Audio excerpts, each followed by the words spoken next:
When I was growing up, many of the household products that I would see around the house, they all said made in Taiwan. Clothing, electronics, toys. And so I was like, where is this Taiwan place? And I don't know, maybe about the 90s, the 2000s, everything switched to made in China. But made in Taiwan, that phrase came back to me during the recent ordination that five of us attended just a few weeks ago. And at the end of that 6-week program, I definitely felt like I was made in Taiwan.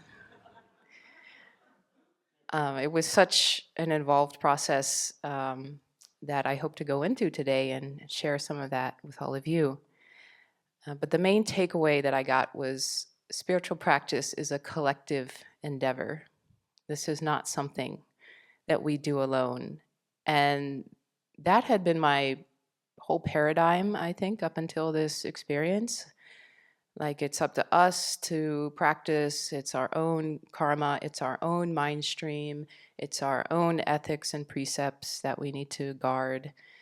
But this whole production, this whole factory of making monastics, it really showed me that to be a monastic, it requires a whole lot of other people. The individual monastic is a collective phenomenon.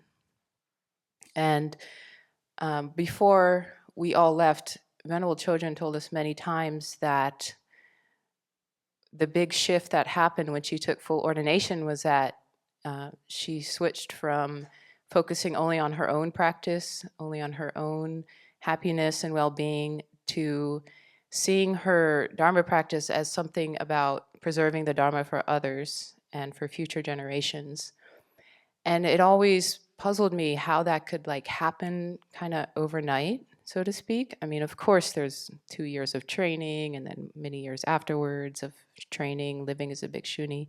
But it seemed to be this sort of sudden realization that came to her. And after this program, I got it. It really clicked.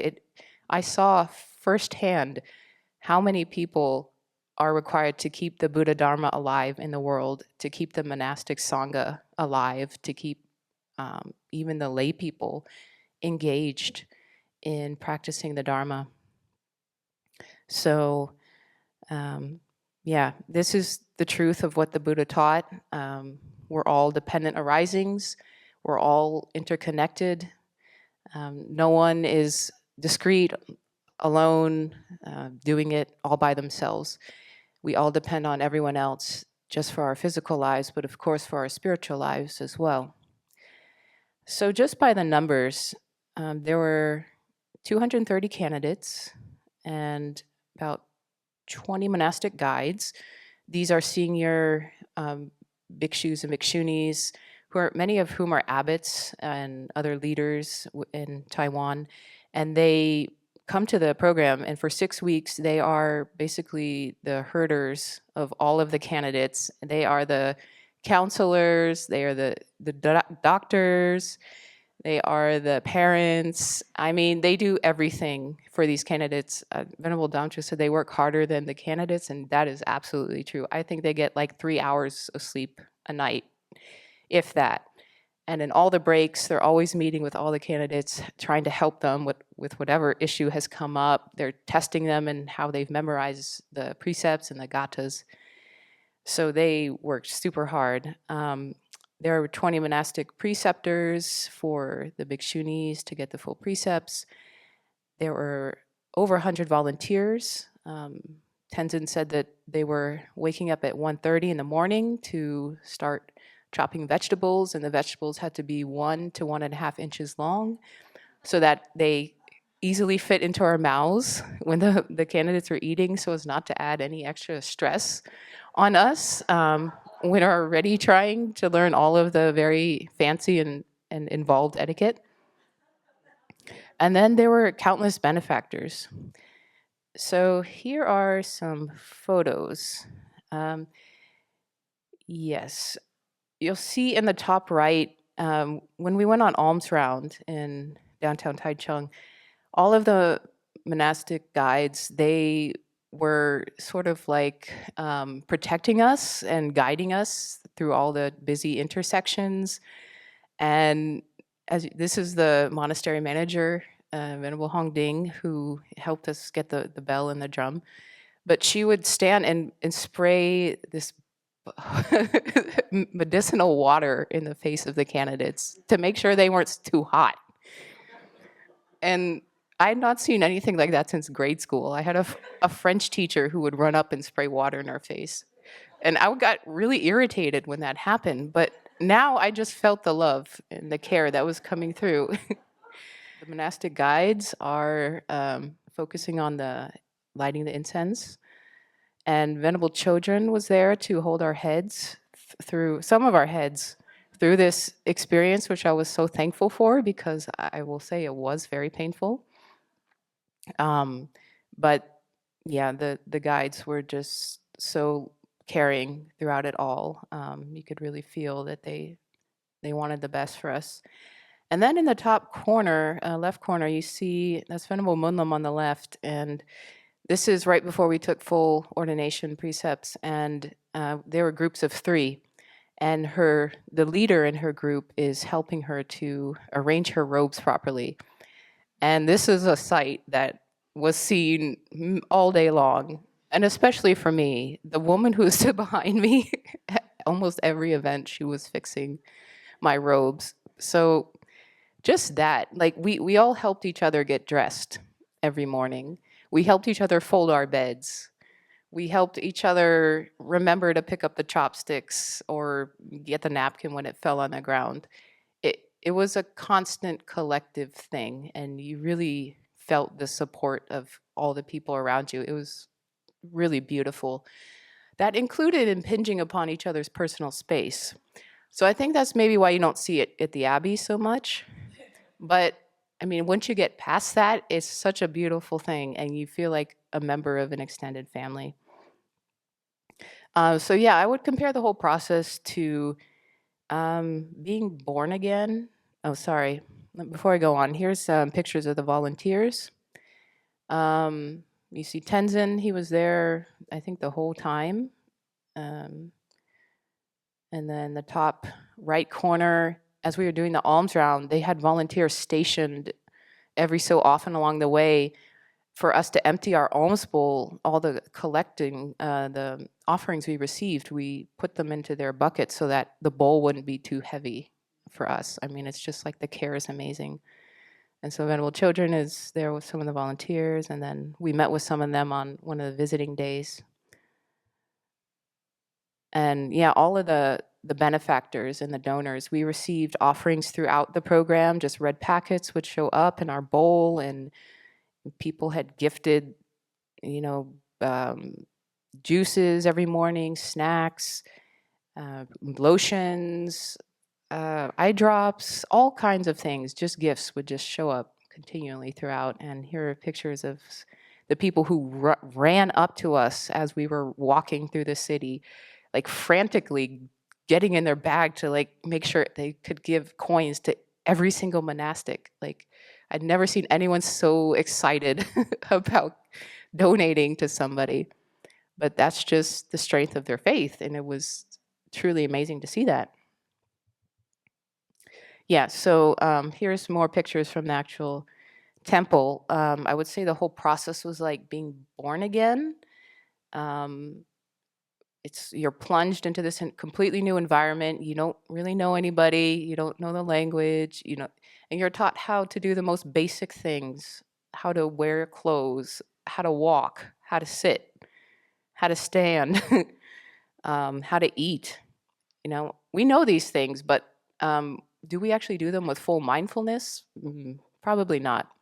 So that's what they really helped us to learn throughout this program, is how to do everything with complete and full mindfulness of what's going on in our own mind and how our behaviors are affecting others. So the chanting was extremely powerful. Being in a room full of over 200 people, the chanting was extremely purifying. I felt that just the energy of the sound alone, it had a very purifying effect. And it reminded me that some of the best healing that I've ever done has been like with other people around. So the same with purifying. It's helpful if there's a whole group of people who are sincerely committed to transforming their minds and letting go of negativities and developing positivities.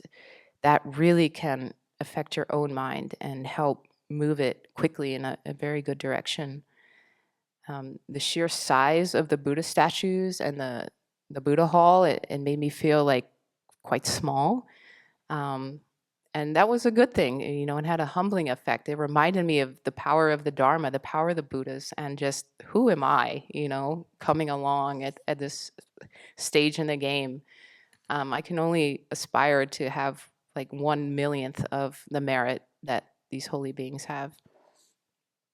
And also the lights at night, the lanterns. They had a donor had bought each of those lanterns, and they were just strung up through, or different donors had each purchased a lantern. They were strung up all over, and another reminder of how many people were supporting us in this endeavor, and it was quite beautiful. You see a picture of the sleeping area. I was so happy somebody took that picture.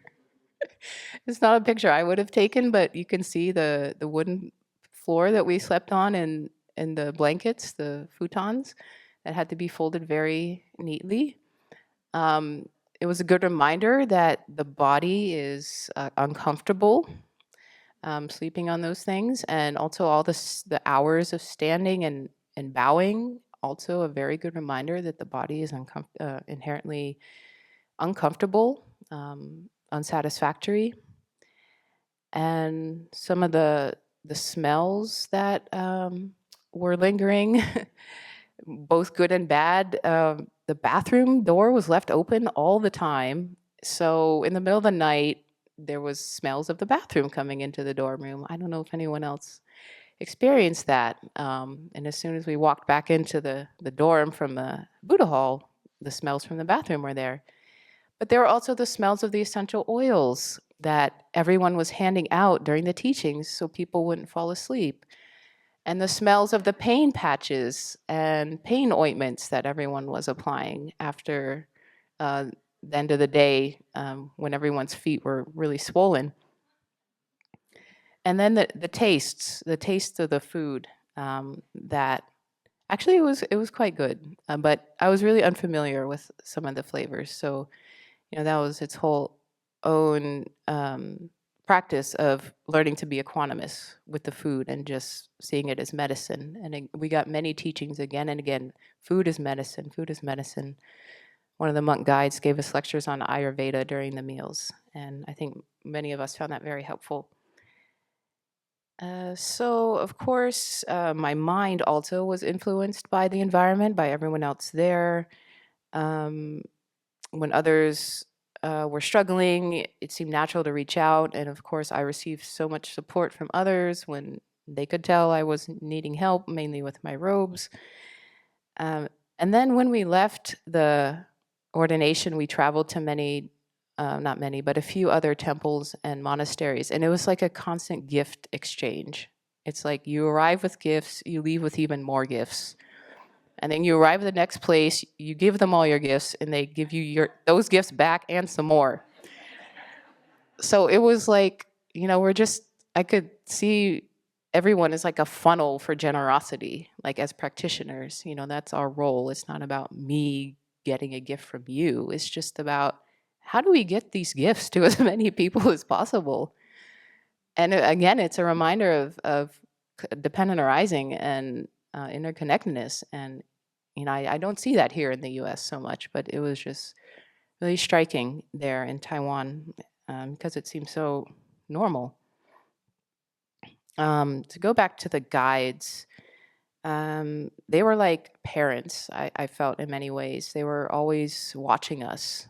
They did not miss anything. The senior Bhikshuni guide, who's 80, she constantly came up to me to adjust my robes and to adjust the bowing cushion, and Venerable Chodron as well, her collar.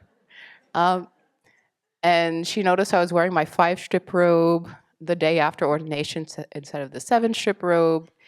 And that's kind of hard to notice, actually, you know, in an audience of 200 people, but they were watching us so closely, and they were very discreet.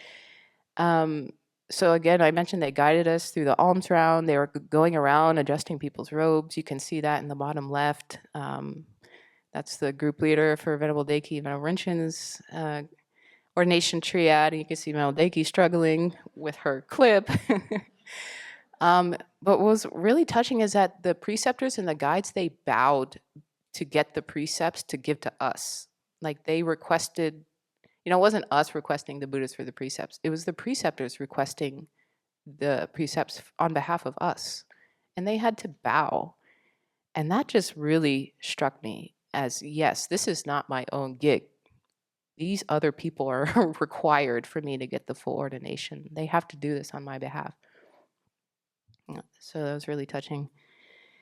And so yeah, humility was another big takeaway. And actually how much joy comes with that. Just being led and guided and trusting that other people do know better than me. This is not a mindset I'm very familiar with at all. So I really hope this Venerable Chojun encouraged me to carry this realization with me back to the Abbey. And it's going to be tough, but I really hope to do it because it's so beautiful when you just open yourself up to being led, because there is so much wisdom, there is so much goodness in the Buddha Dharma and in all of the practitioners who have kept it alive for thousands of years. So yeah, made in Taiwan, but also made in USA. And there was this backlash, right? More recently, made in USA, buy American products. So of course, I'm also made in USA, and I will continue to be sustained here at the Abbey. And I'm so thankful that we have this in the United States, because as wonderful as it was, there was a lot of cultural things that could, I think, cause some obstacles for me in my practice. So I'm so thankful to be here, and yeah, really to keep in mind that practice is not just about our own happiness. It's about repaying the kindness of others. And this is not some kind of obligation or some sacrifice that we take on. It's just the natural way that things are. And so I really hope that you've learned some of the beautiful insights that I gained at the ordination. And I really, again, hope to take that forward here, so that I can repay all of your kindness for supporting us in this beautiful experience.